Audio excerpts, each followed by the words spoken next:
Okay, if I can have everybody's attention, I want to welcome everyone to this presentation. Thank you for registering. If you haven't registered already with Lifestyle, we have a sign-in table over there that if you just register your name and your whatever the information they're asking for, we appreciate it. Again, I want to thank you all for coming. Thank Leisure World Lifestyle for moving us into the ballroom so that everybody could be accommodated. And especially I want to thank Jim, our Director of Security and Transportation here at Leisure World, for agreeing to come in and meet the people and open up a two-way conversation with you. So I think Jim's been here about 9 months, and Jim's ready to talk to you, and we'll get the presentation going. Thank you again. Jim?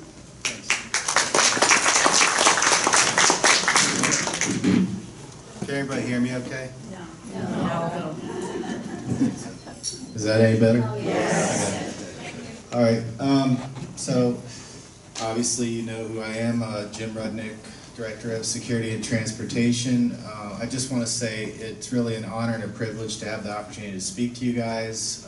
When I was asked, I said, sure, no problem, I'd love to talk to you.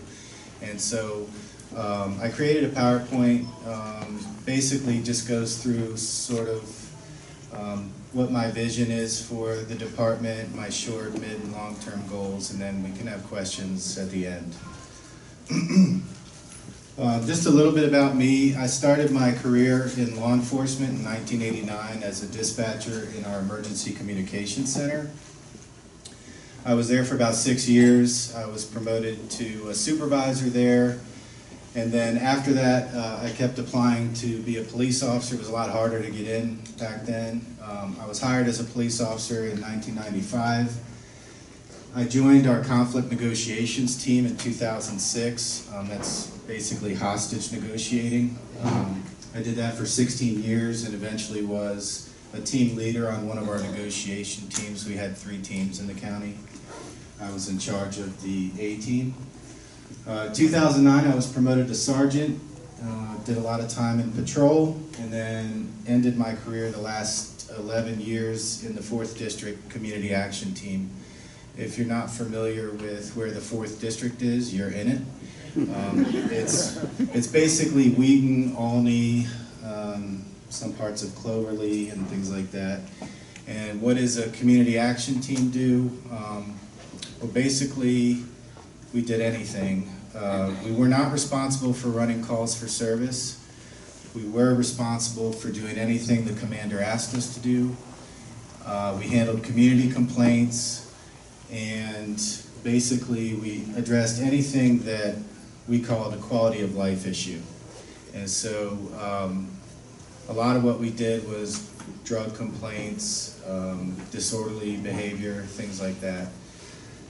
But it was very important for me to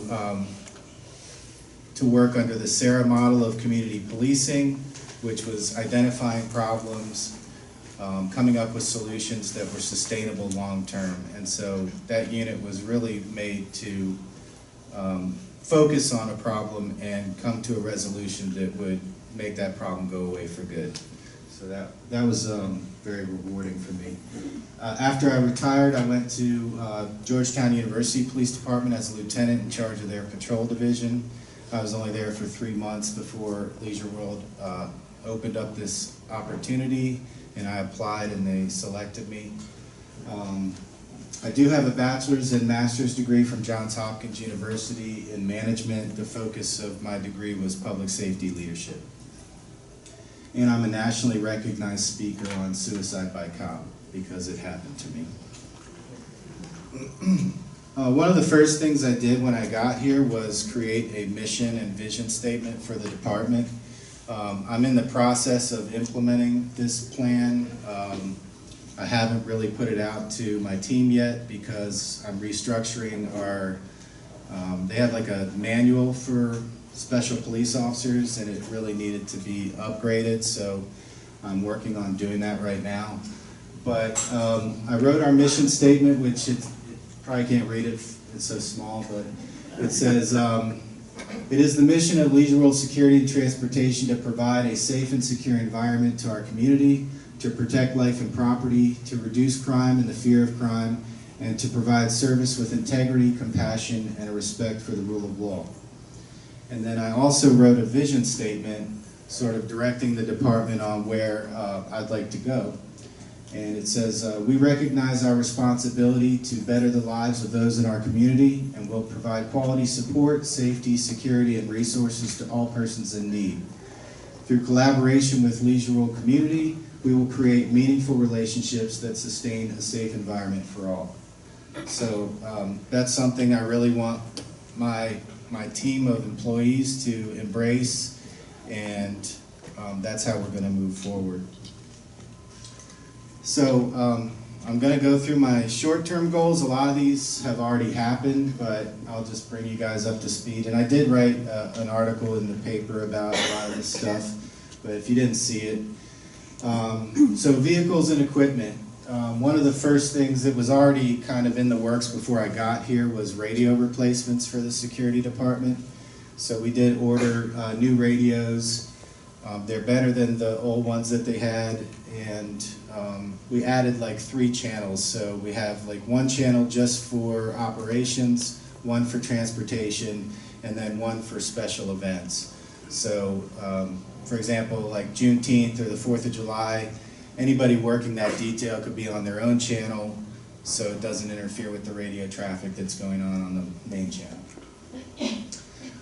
Vehicle maintenance, that was a big issue when I first got here. A lot of the vehicles were in pretty poor shape, needed repairs, and we didn't really have a mechanic here that could work on them.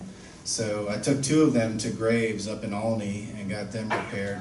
Both of those were over $4,000 worth of repairs. They were in such bad shape. But to me, it's really important to do that because if the car is not safe to operate, then that puts you guys in danger, it puts my people in danger. So it's really important for me to fix that. You might have already seen that we've changed some of the markings on the cars. They do say Leisure World Special Police now.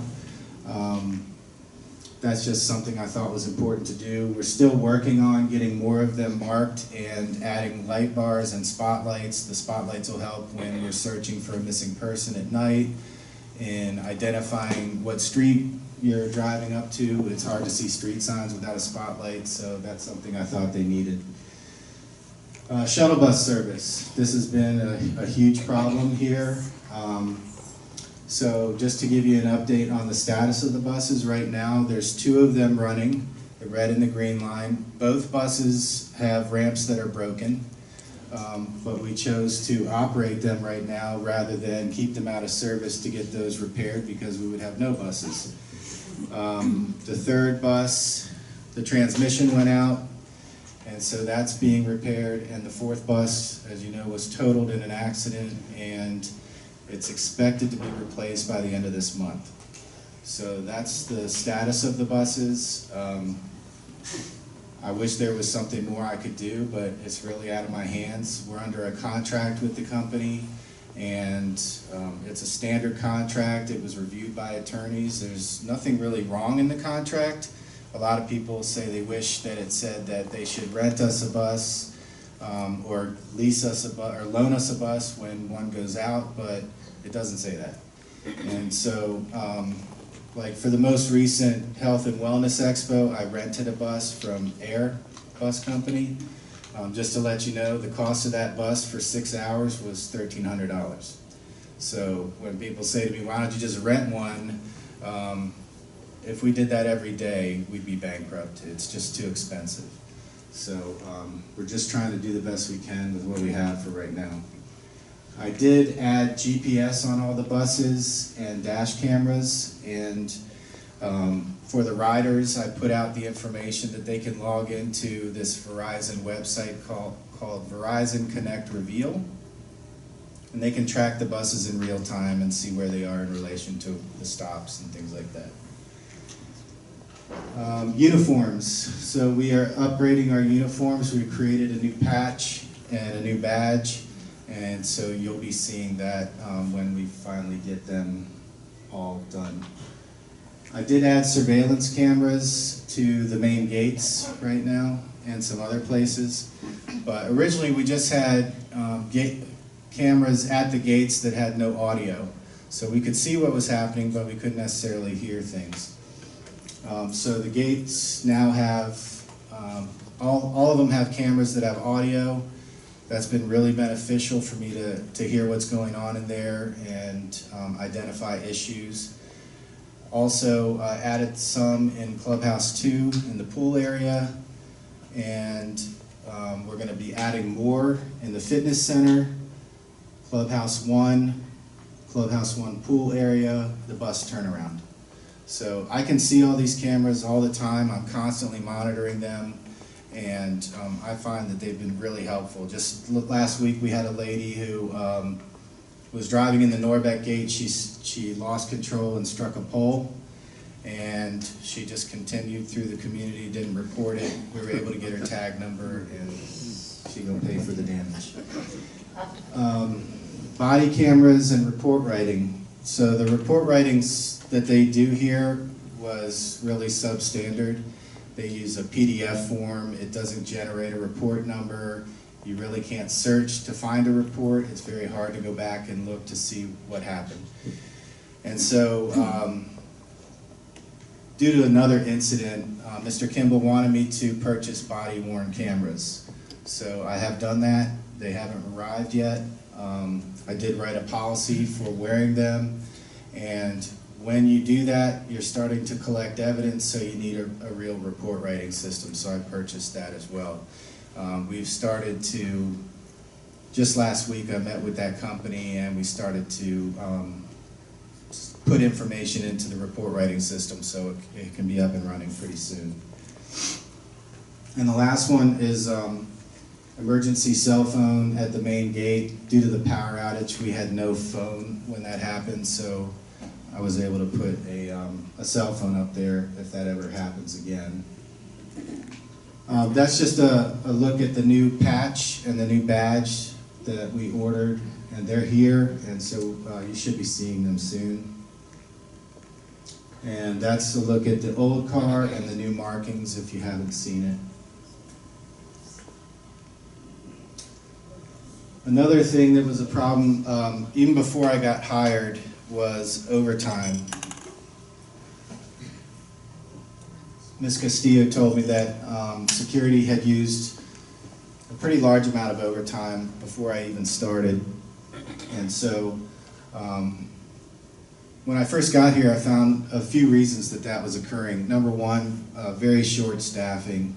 So there was a need to hire more people, and when you get more people, you just have less need for overtime. But also, the way they were managing the time was they were using like an Excel spreadsheet. It was very inefficient. People were scratching other people's names out and writing them, putting them in different gates, and it was creating a lot of confusion. So we found this free software called Sling Time Management. We're using that. It's very efficient. I can post an available shift on there so people can see. They can request time off on there. And it's reduced overtime greatly because we've also done a lot of hiring, so we're up to full staffing at this point. I also reorganized the structure of the security department.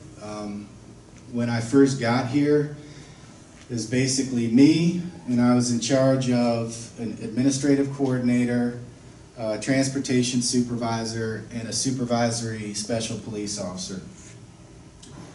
The transportation supervisor is in charge of 4 bus operators, and then the supervisory special police officer was in charge of like 30 people.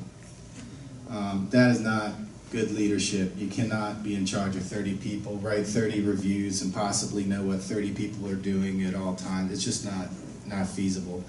So I restructured it to where we have a tiered leadership system. You have the supervisory special police officer. I changed his title to lieutenant. And then I made 3 sergeants, 1 on each shift, day, evening, and midnights. And then the sergeant has supervisory responsibility over his shift, his or her shift. So they are in charge of the 2 police officers on their shift and the gate guards. They're responsible to write their reviews, discipline them if necessary, reward them if necessary, things like that. So it's much more efficient. This just gives you a look at the change. So you have the director in charge of those three, the lieutenant is in charge of the sergeants, and then the sergeants are in charge of their shifts. Gate security. So I had learned that we had purchased this software called Dwelling Live. I guess it was several years ago, and it wasn't really being used. So I taught myself how to use it. I'm not really great with computers, but I know enough. And I've kind of figured out how it works and how to use it. And so back in January, I conducted a train-the-trainer session with my people, with about 7 of my people, and had them train the rest of the people.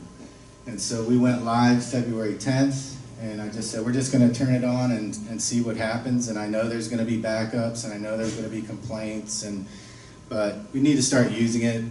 You guys paid a lot of money for it, and it provides better security.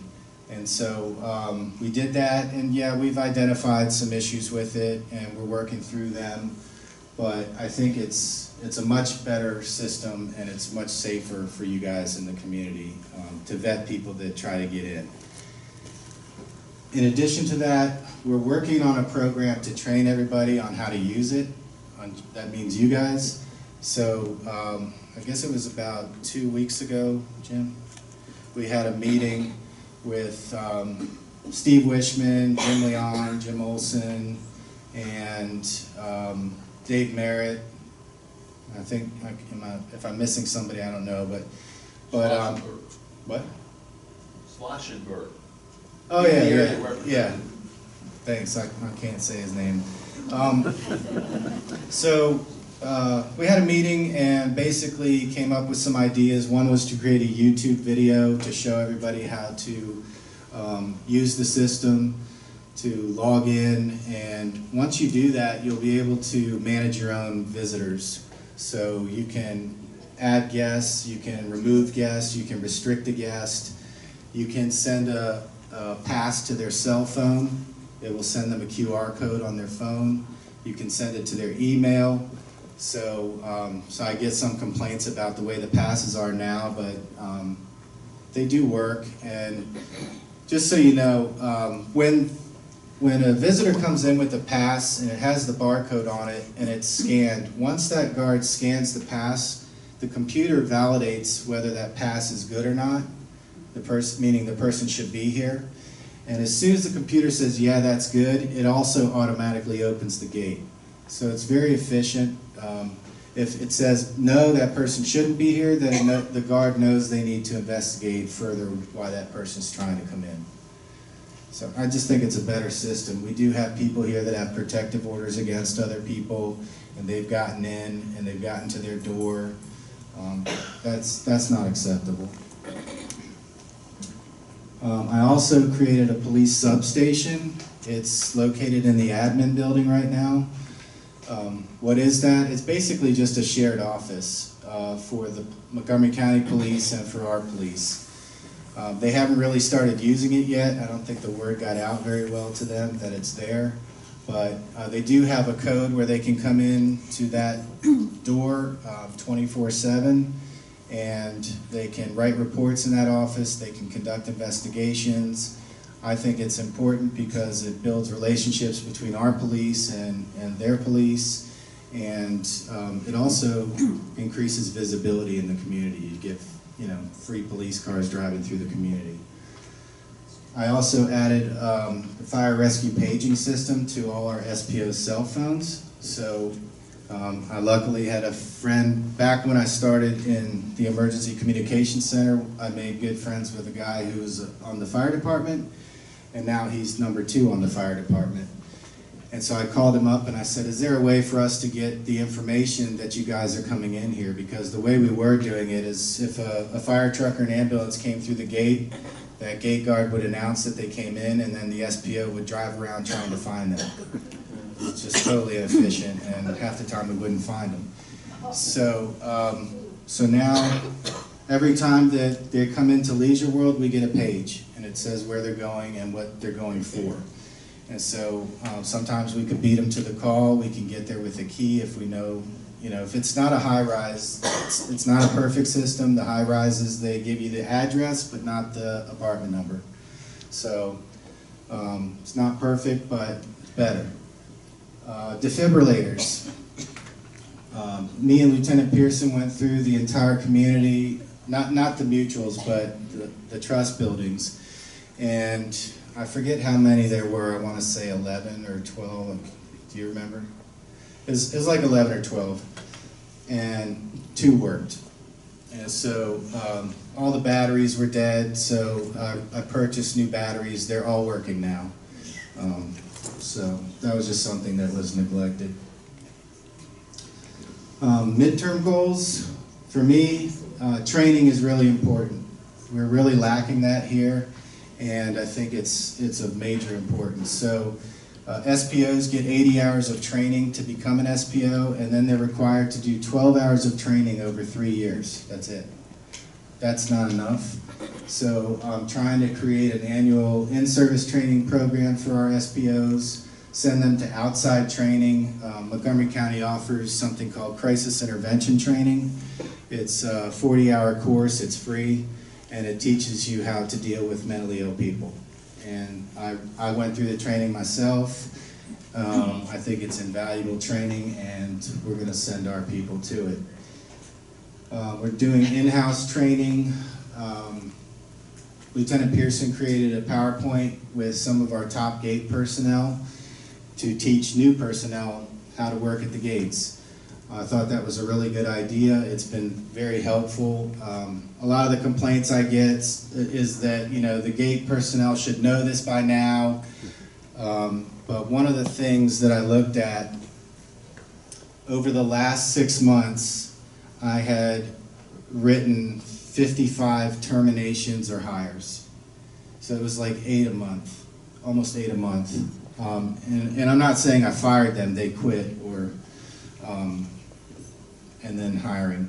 So no sooner do you get somebody trained and then they quit, they'll find another job, and so we're constantly starting over. So when people say, they should know this by now, that person might have been here for 2 days. It's just, a process of trying to get everybody trained and trying to get them to stay. I did get the gate guards a pay raise, but that hasn't really seemed to help too much. They are going to get another one in July because Montgomery County raised the minimum wage. Transit training, I want to do that for our bus drivers. They really haven't had any training. In fact, if you looked at the budget, what it said was budgeted for training was $0. I mean, that's ridiculous to me. I just can't believe that. But I got, for the next year, I wrote $2,000. So I think, we can find them some training. I would like to see what's out there. I know there's a lot of stuff that is free, but if there is stuff that, has a cost attached to it, I'd still like to send them to it. And like I told you, I'm updating the SPO manual and policies. One example is, the SPOs carry guns, and our use of force policy was a paragraph. It just basically said you may at times have to, use deadly force, and that's no kidding. But I rewrote it, and it's about 10 pages long now, covering all the midterm goals. Pedestrian safety. So this came up. We did have a pedestrian get struck by a car in December. He came to our last S&T committee meeting, and he brought an advocate with him, and she had a lot of recommendations on how to fix them. I'm not saying they were bad, they weren't bad. Some of them are very expensive. I don't know that we could do them. But I have hired a engineering company, and originally I hired them because somebody in the S&T committee meeting had recommended that I look into closing off the cut from Giant in front of the main gate. I said, I'll look at it. I don't know one way or the other. We did have a bad accident there. I haven't gotten the study back from them yet, but so far when I talked to him, he said that more people come out of the exit of Giant than come into Leisure World. By a lot, by like double. So you have 150 coming out of Giant cutting over an hour, and 160 coming out of Giant going up to the light. And we only have 150 per hour coming into Leisure World.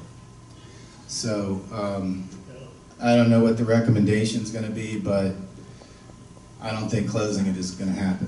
Which I don't care one way or another. I just wanted to get some information.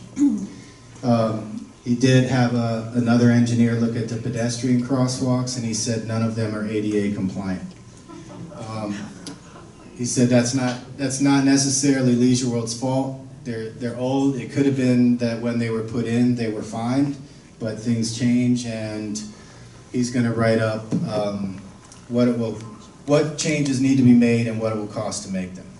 So I'm waiting on that. I also asked him to look at the Norbeck gate because of all the complaints about the backups. I'll say this about the backups. I have a camera in my office. I watch it all day long. There's not a lot of backups. There are some. And most times they're cleared in under 2 minutes. Definitely in under 5 minutes. This morning I came in that gate at 8:10 and I was just turning on from Norbeck and I was stopped in the line. It was 8:10, I got through the gate at 8:11.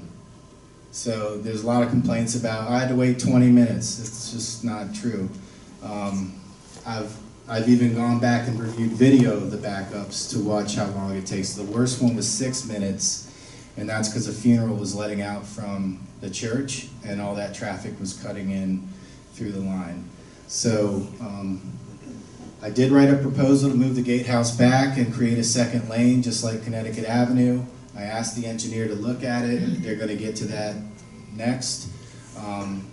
I mean, that's going to cost money. I don't know how much. I'm sure it's going to be a lot. But it is one of the things we're looking at doing. Vehicles. So we're working on a transportation grant right now. I never knew how hard it was to write a grant, and I wish I never got involved in it, but here I am.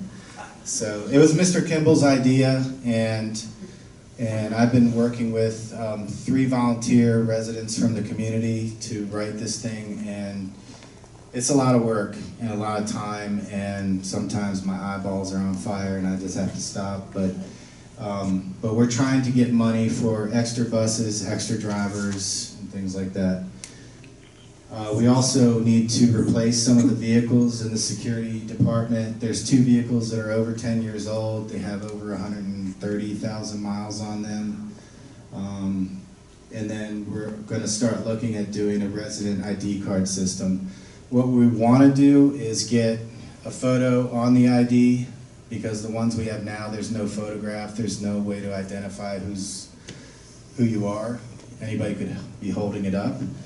And also have it be like a near field communication device or a proximity card, basically, where we could install readers on the external gates from like Giant, and when you come over you just touch it with your card, it opens the gate, you come in. If you're going to the fitness center, you touch it, it opens the door, because we have a lot of people that are getting in to those places that don't have any, they don't even belong here. So we're aware of it, we're trying to come up with a solution. This is not going to be anything that's quick, but it is in the works. Long-term goals, back to training, the bus operators. I want to get an organized program going for them, an annual training program for them, and maybe coordinate training with WMATA and Ride-On. Same thing with the gate guards and the special police officers. Maryland Police Training Commission offers a lot of free training. I'd like to send them to some of those classes as well. But that's going to be down the road. There's just so much going on right now that I didn't foresee. And so once I get everything, like a handle on things, I'll be looking to get to that. Another one is the perimeter fence. This has come up in the S&T committee meetings, and we're aware of it. We've met with PPD about it, and it's going to be a long process. We know there's gaps in the fence, and there's a lot of debris, there's a lot of places that need to be repaired or barbed wire, but it's just going to take time to do it section by section, and I don't know if we're going to have to outsource it or what, but it's something we're aware of and we're trying to fix. You might or might not be aware that Mr. Kimball had an outside consultant come in and do a security survey. This was before I got here. And one of his recommendations was cameras. And I think on the proposal it said it would cost about $150,000 to put cameras throughout, like all along the fences and all. I just don't see that there's a need to do that right now. The crime is very low here, if at all. Most crimes that occurred in the last quarter, there were 3, and they were all resident related. Nothing from the outside coming in. So I like cameras. I think they're good and they have a purpose. I just don't think we need to do that right this minute. So maybe in the long term we can start to slowly begin a process of that and add on to it. And then transportation, I'm looking to extend the hours and have shorter routes and better service. And so far, all the success comes from all the support that I've received from the community and from my bosses, so I just wanted to kind of give them a shout out. First of all, security and transportation employees, the ones that are still here now, I think they're great. They've really bought into what we're trying to do here and make things better, and I think we really have a good team in place, and moving forward I think you're going to see a lot of positive improvements. The Emergency Preparedness Committee has had my back. They're very supportive and been very helpful. Same thing with Security and Transportation Committee. They've been awesome, supporting my ideas and helping me achieve goals and things like that. Physical properties, they've been great. Every time I've emailed John about needing a sign or needing paint, it's done that day or the next day. It's been really good. Makes me look good, but it's really him. Social work, we met with them, we sat down with them to coordinate a system where we can notify them when people in the community that we're identifying may need their help. And so every day they get a copy of our daily log. Whether or not a report was written, they can see what we went out to, what the kind of call was. It may not have required a report, but it may need some social work intervention. So that's been working great. Communications, Maureen's been really helpful, bringing me up to speed on how things work here at Leisure World and getting my message out. She reaches out to me pretty much every week, asking me if I want to put anything out or clarify anything, and she kind of guides me in the right direction, so that's been really good. Same thing with lifestyle, communicating their events and things like that. And then my boss, Crystal Castillo, has been huge. I won't say she's given me everything, but pretty much she gave, I mean, anything I've asked for, she's supported, and I think it's had a really positive impact on the community. And same thing with Mr. Kimball. Sometimes he just has his own ideas and he gives them to me and we make it happen. So that's pretty much all I have. And I figure we have time for questions, so I would take them now. Got a microphone here.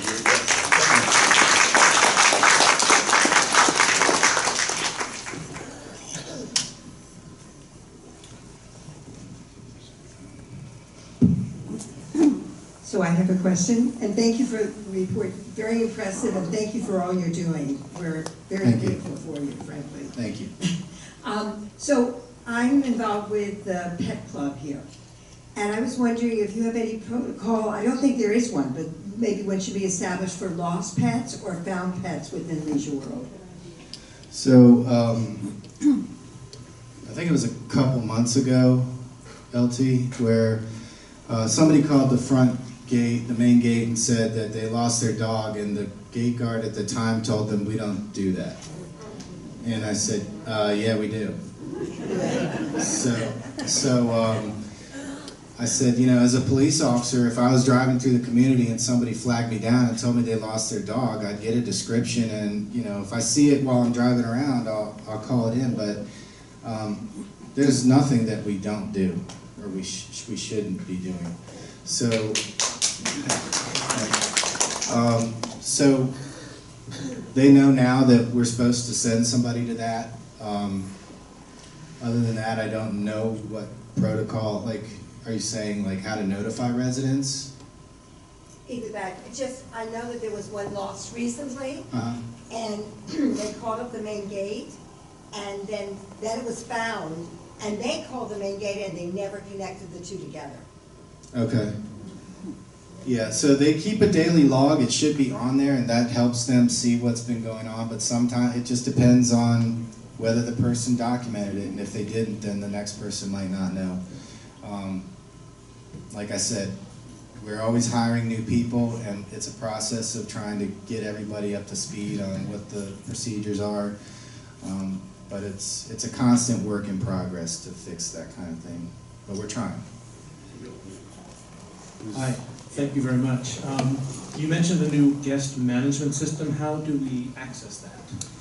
Okay, yeah, so a guy wrote an email about that this morning, and I guess it was Mutual 16 was trying to get on it, and it will tell you that you need an access code.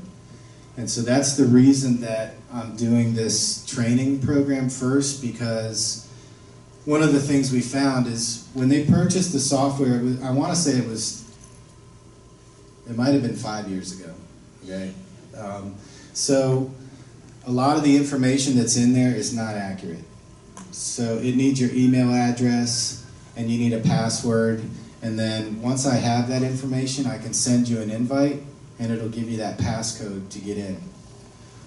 But there's 9,000 people here. That's going to take a while to do, so we're starting with Montgomery Mutual. We're going to try to do like 100 people at a time. And so I've asked Steve Wishman, like, I need everybody's email address and their address. I want to verify that all the information in the database is correct before I send the invites out. And if we're doing 100, maybe 50 of those people are going to say, I don't even want to use it. I don't know, you know, I don't have a phone, I don't have a computer, that kind of stuff. But still, I just want to get the system updated because it was purchased so long ago that a lot of what I'm seeing is the address might be good, but the email's wrong or the phone number. I have one lady who said, you showed me living in 1001 and I'm in 816, and I tried to move her to 816 and it said someone lived there, and I'm like, I'm not going down this rabbit hole. You gotta call resales. And so it's gotta get updated. Go ahead. In reference to lost animals, my brother put air tags on his cats. So I think there's a lot of products that allow residents to track their animals. So Yeah, it's a maybe, good idea. I don't know whether you need to do research, but there are ways to do it. Okay, yeah, that's a good idea.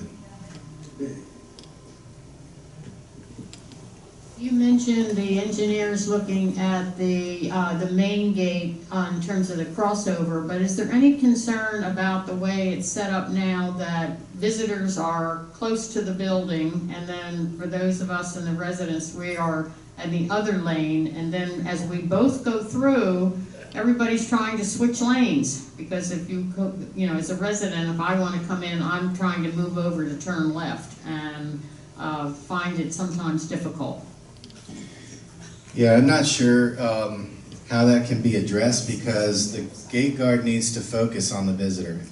So they need to be closest to the window, because there's a lot of back and forth and they have to scan their pass, so it's easier, they're closer to the window to reach that. And the RFID is an automatic thing, so that the second lane is for that. And Mr. Kimball asked me to put one on the third lane, the bus lane as well. so that you can get through there. It's just about etiquette, really. I've had a lot of the same complaint with like Connecticut Gate, where people are, you know, who goes first, and it's just, I guess, just try to be civil with one another and go slow until you get to that moment where you've funneled. That's all I can recommend. Hi. Thanks for all the improvements that you're making. Thank you. Two quick things, one an observation and one question. As I'm driving around Leisure World, I notice at the crosswalks there are little stop signs that say stop if there's a pedestrian wanting to cross. And then we have real stop signs where you have to stop. I think it could be a little confusing because we're trained to stop at stop signs, and these little ones you don't necessarily have to stop at. So I'm not sure if I'm explaining this correctly, but it's almost like, well, some stop signs in Leisure World you don't have to stop at, and some you do. Yes, the ones by crosswalks are smaller, and they're not flashing like the ones at the main intersection. So that's just an observation. And my question is, you talked today about SPOs, special police officers, and gate guards.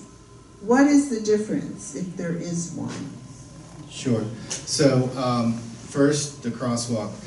Maryland law, it's probably across the country, requires the driver to stop when the pedestrian is at the crosswalk, or it really says in the crosswalk.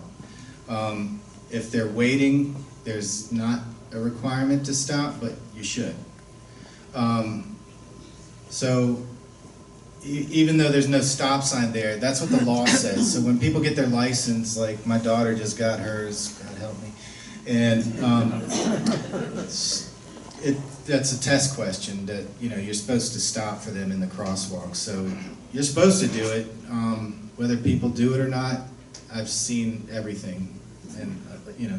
But I guess what my point is that if there's no one in the crosswalk, you just go through the stop sign, Correct. and that happens most of the It's not time. really a stop sign. It's just on there. It says stop for pedestrians in the crosswalk. Right, but it's confusing because as we're driving around, we're trained to like not stop at those. They look like real stop signs. All right, I don't want to. Yeah, I got you. I just think it's human nature to like get into a habit. We're all in habits, and Okay. like people go through those stop signs because there's nobody in the crosswalk, and then when they get to the big stop sign, it's not the same driving habit. All right, I'll leave it there. Yeah.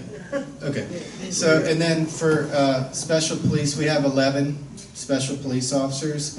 They have, on the property, they're like any other police officer, okay? So they're commissioned through the state of Maryland. They have full arrest powers, and they could write tickets. We don't really do that right now, and that kind of thing. The gate guards are not SPOs. They don't have any arrest powers. They're security. With that. Thank you. Sure. That's my question now. I don't know how close you work with the managers of the properties, or property managers, because I live in one secondary street. Regularly don't see the police cars driving around checking anything other than the Leisure World Boulevard.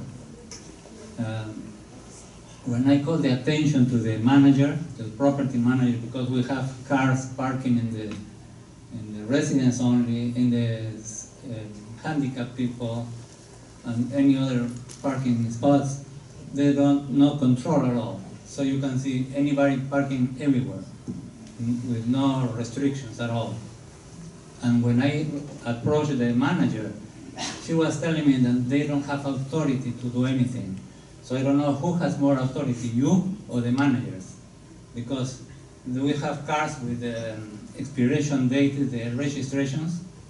We have cars parking like a month in the front of the building with a flat tire and completely dirty. We have a lot of, how can you say, fails, and they have to follow the rules, and nobody enforces it. So even there is a running the bus and they have a car dealer bringing the cars in the parking lots. So I don't know who has control of that. Yeah, so outside of the mutuals, the police do have power to do stuff. Inside the mutuals, not so much. So if it's a fire lane or a handicap space, we could write a parking ticket. The county told me you're not allowed to. I said, yes, we are.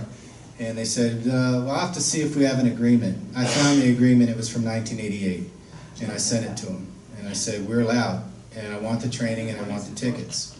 And he's just dragging his feet.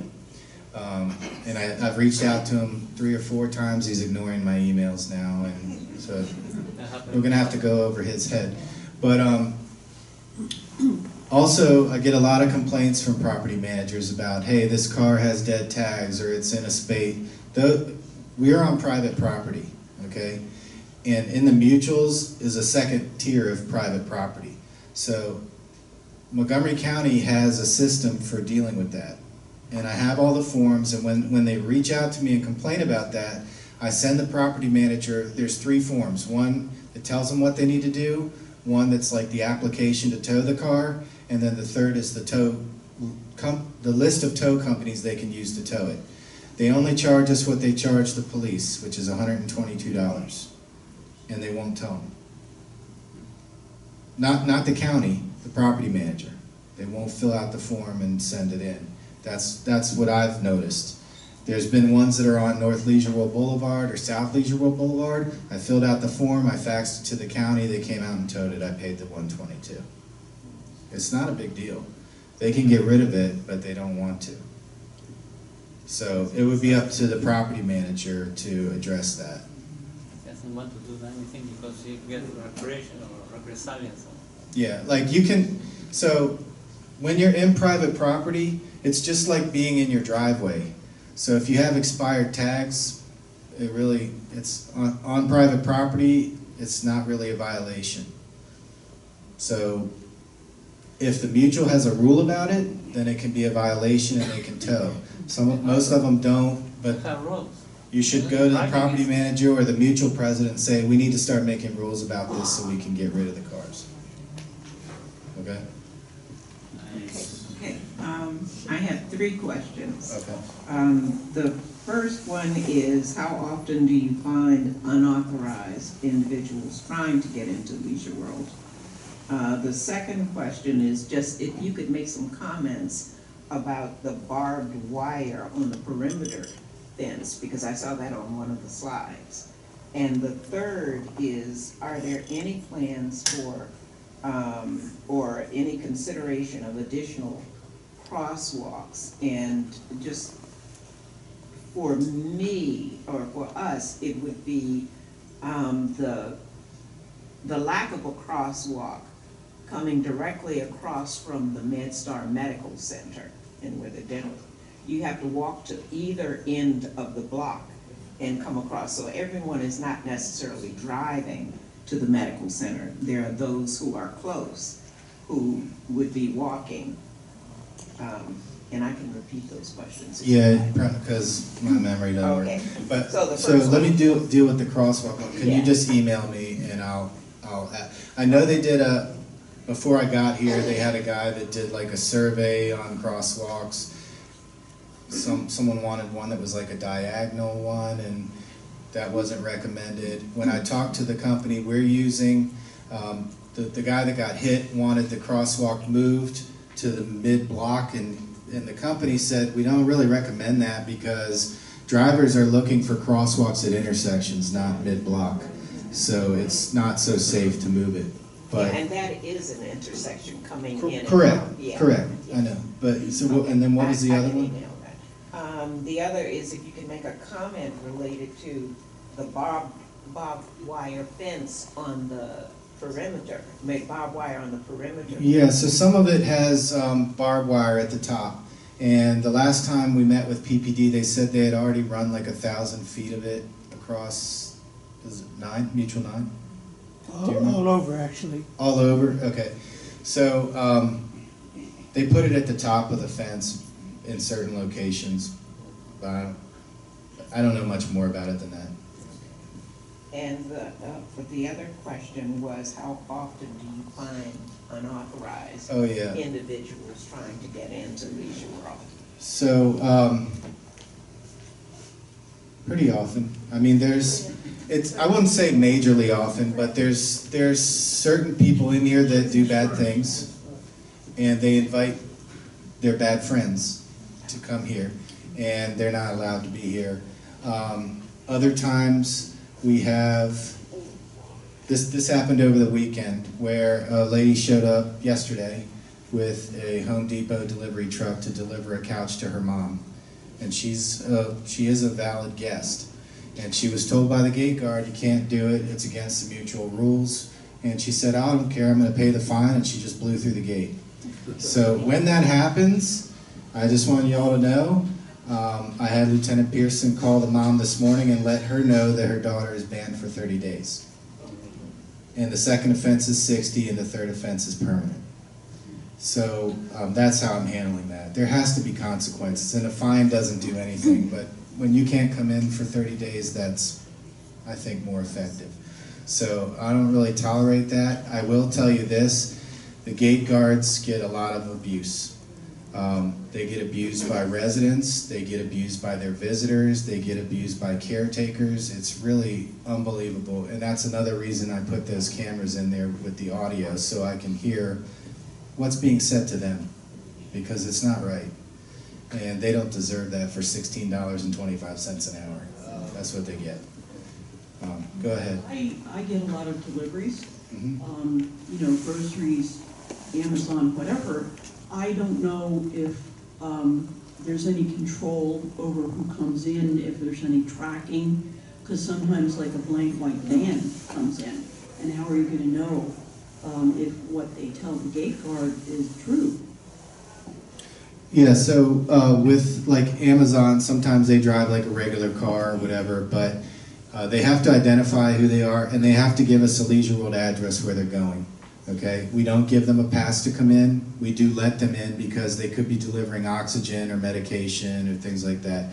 So I've told them, allow them in, but we don't give them a pass, because if you do, then they could keep coming in the rest of the day. So we don't do that. But we do try to verify the address where they're going. Can you track them? No. Yes, I wanted to talk about the intersection of South Leisure in Connecticut. It's like three-way stop sign there, pretty busy intersection. And so me and my wife doing the evening walks, we'll sit on the bench close by there, and we notice cars running that stop sign 60% of the time. And if they're not running it, if somebody actually comes up and does what they're supposed to, stop and look, cars behind them blow the horns at them like they're doing something wrong. You know, there's not that many stop signs on the property. I'm real surprised on how that one's treated. Yeah, I mean, we don't have the ability, and by we I mean the special police officers here can't write moving violations. I've asked the state police about it, he said no. That's part of why I wanted the substation, because when the police officers start to come in, I know all those guys, and I want to ask them, can you do some traffic enforcement out there? Just sitting out there one time is going to make it stop once they realize someone can actually stop them and write them a ticket. Because you can't, even though it's private property, you can't charge them with failure to stop at a stop sign, but you can charge them with negligent driving. So. Some sort of monitoring of the intersection, or put it in the monthly newsletter that there's a problem there. Yeah, I mean, people have written about it, and I will say this, our SPOs are overtaxed because, I don't know if a lot of people know this, but when you call for a dial-a-ride, the driver is a special police officer. So I've been fighting to get that changed, because I want the police officers focused on policing, not giving rides. And I want to hire a couple people just dedicated to giving the rides. So, yeah.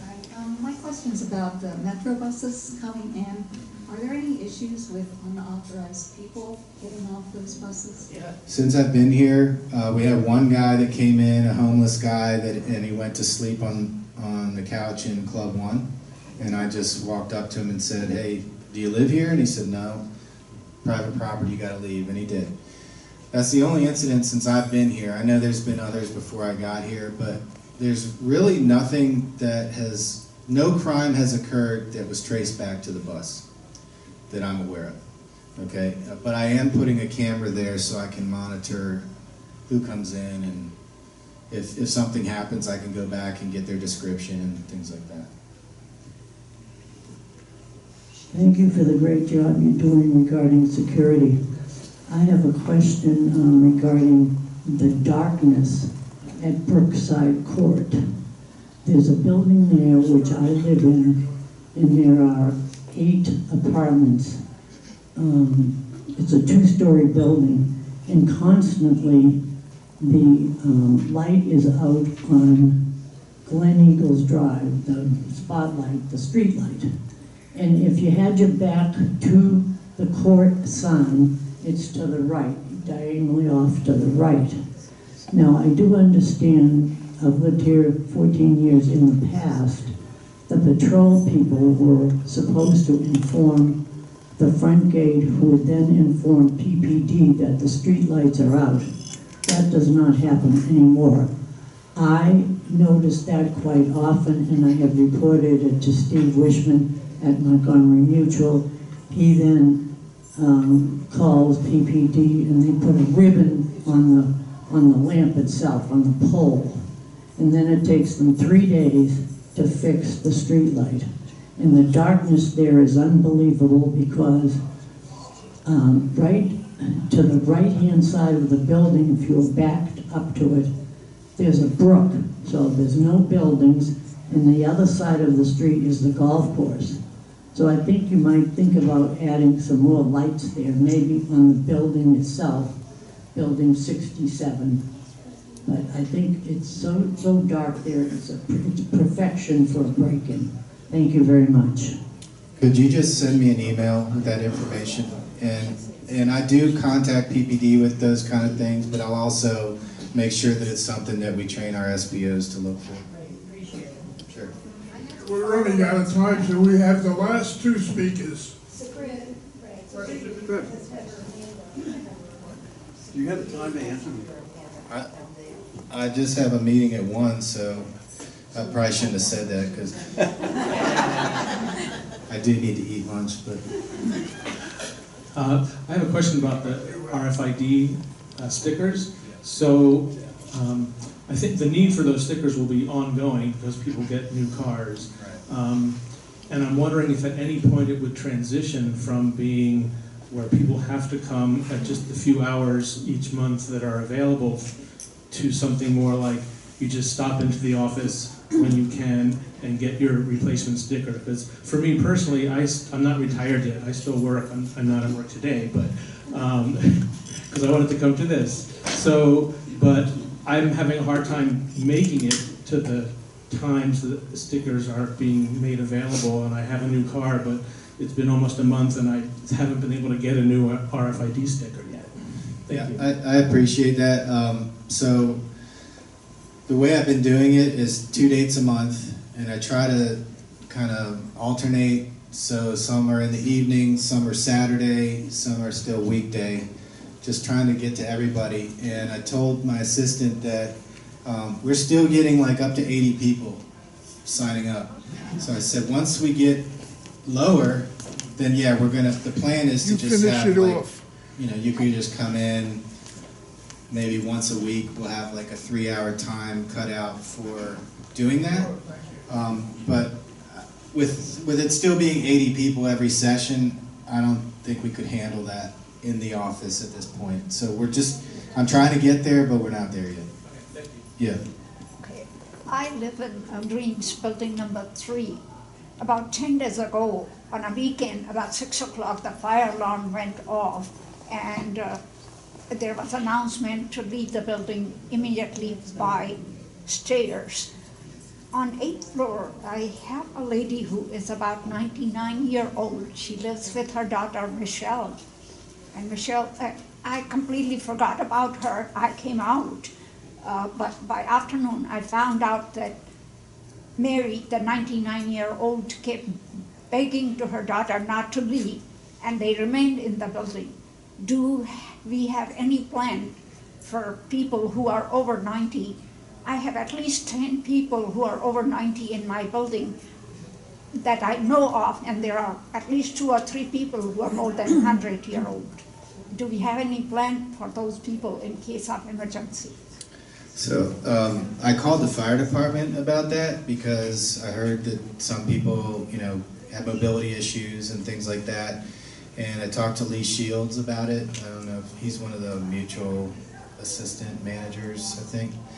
And we suggested creating like a, you know, like the handicap parking sign, a sticker to go on the doors so the fire department would know that person has mobility issues. And the fire department liked the idea, so they would know which units they need to address in terms of that. But So in case of emergency, the fire department will keep going to each door and looking for a disabled person? no, but they'll know that the person, if it's in that unit, they'll know that person probably couldn't get out.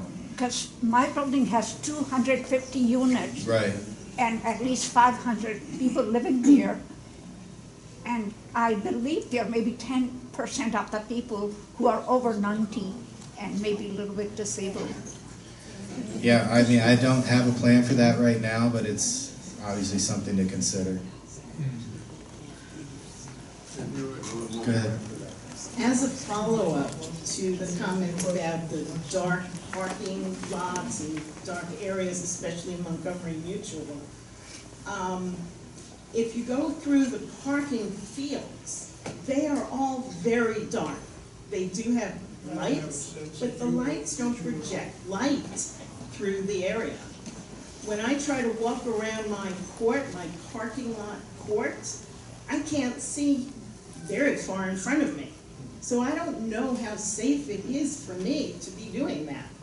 And I would like to. There's no reason I shouldn't get out at night, or even walking from my car back to my building. It's very dark. And I don't know if that's a security thing, I don't know if that's a mutual thing, but very dark. And also walking during the evening on the walking paths through the Broad Walk. The light just doesn't illuminate anything. So I don't know if there's any way to help that. Is it the same location? Basically, it's Montgomery Mutual. Okay. I also have a second question. On some of our sidewalks leading to the long buildings, there are often 3 addresses connected as one building. There are steps going down from one building to another along the sidewalk. Is that an ADA issue, or is that allowed? I have no idea. I just know people, my neighbors, have often fallen down those steps. I don't know if it's an ADA issue or not. I'm not an expert in that at all. You know, the only thing I can say is that, you know, this is still independent living. So I don't know if there's a requirement. I mean, there probably is, but I don't know. I can't answer. I'm just not an expert in that. Sorry. But the lighting in the parking lots, that's... If you can send me an email, I'll make sure to reach out to John and see if they can address it, or we can go look at it together, and yeah. I'll meet you if you like. Sure. Yeah. Okay, we've got one last question here.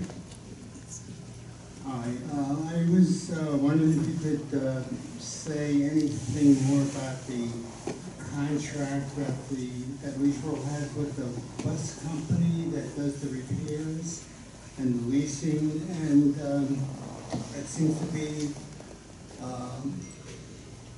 a problem of when buses get taken out of service. You know, it's very disruptive to people that depend on the buses. And I'm wondering if you see long-term, is there some kind of solution for this kind of situation? Can the contract eventually, will it be a new contract? Can it be renegotiated? What's the answer? So the contract is over November of '24. And yes, I don't know what we're gonna do at that point. Originally, I recommended that we should go to like minivans, but a lot of people were upset with me for making that suggestion. I thought that it was a good suggestion just to switch to minivans. They're cheaper, they don't require as much maintenance, and the maintenance is cheaper, and the parts are available. With these buses, the parts aren't available, the supply chain is running slow, and so it takes a long time to get them fixed. But I was shot down every time I brought that idea up